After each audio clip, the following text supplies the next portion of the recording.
और and note होता है। दो प्रकार के नोट होते हैं। कब कब किस किस कंडीशन पे कौन सा लगता है क्लियर मैं समझा रहा हूँ आपको, ध्यान से समझना। देखिए फुट नोट होता है पेज के एंड में लगता है, मतलब पूरे पेज का सारांश अगर मुझको एक लाइन में पढ़ना है तो मैं फुट नोट लगाऊंगा। एक व्यक्ति पूरा पेज नहीं पढ़ सकता, उसके बारे में पेज में क्या लिखा है आपको वो एक लाइन में आपको बताना है, तो फुट नोट लगा दोगे आप। फुट नोट कैसे लगेगा?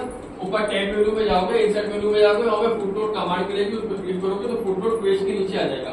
1 2 3 4 5 जितने पेज में आपने फुट नोट लगाया उसके क्रम से आता है, वो क्रम वो खुद ही रहता जाता है।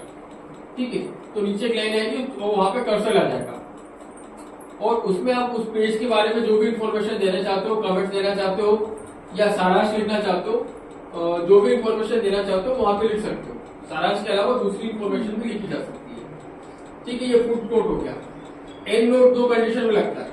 एक तो फाइल के सबसे लास्ट में लगा सकते हो और कोई ऐसा टॉपिक जो 1 पेज 2 पेज 3 पेज 4 पेज में चला गया तब आप एंड नोट लगाओगे। ध्यान से समझना, दो कंडीशन में लगेगा। एक तो फाइल के सबसे लास्ट में पूरी फाइल के बारे में आपको लिखना है, या पर्टिकुलर कुछ टॉपिक था जो 1 पेज से ज्यादा में चला गया, 1.5 में चला गया, 2 में चला गया, 2.5 में चला गया, तो हमें एंड नोट लगाएंगे। क्लियर है? फिर क्या लिखा उसके बाद?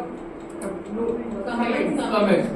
अगर पर्टिकुलर किसी शब्द या किसी पिक्चर, कोई डायग्राम, कोई चार्ट, कोई टेबल के बारे में आप अगर कोई इन्फॉर्मेशन देना चाहते हैं तो आप कमेंट्स का इस्तेमाल करेंगे। कमेंट्स आपको लगाने हैं तो आप इंसर्ट मेनू में जाएंगे, कमेंट्स का नाम आपको कमेंट्स की कमांड मिलेगी, उसमें आप क्लिक करेंगे और जिस शब्द के जिस जगह आपका कर्सर है या जिस ऑब्जेक्ट को आपने सिलेक्ट किया है तो उसके बगल में साइड में एक एक्स्ट्रा जगह आती है, वहां पे आप कमेंट्स को टाइप कर सकते हैं।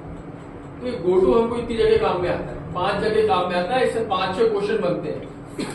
इतनी इन्फॉर्मेशन अगर आपने दिमाग में रख ली और इससे संबंधित एक क्वेश्चन भी आ गया एग्जाम में तो आप आराम से दे सकते हो, उसको सॉल्व कर सकते हैं। ठीक है, तो उसको ध्यान रखेंगे, बहुत इंपॉर्टेंट चीज है ये गो टू कमांड।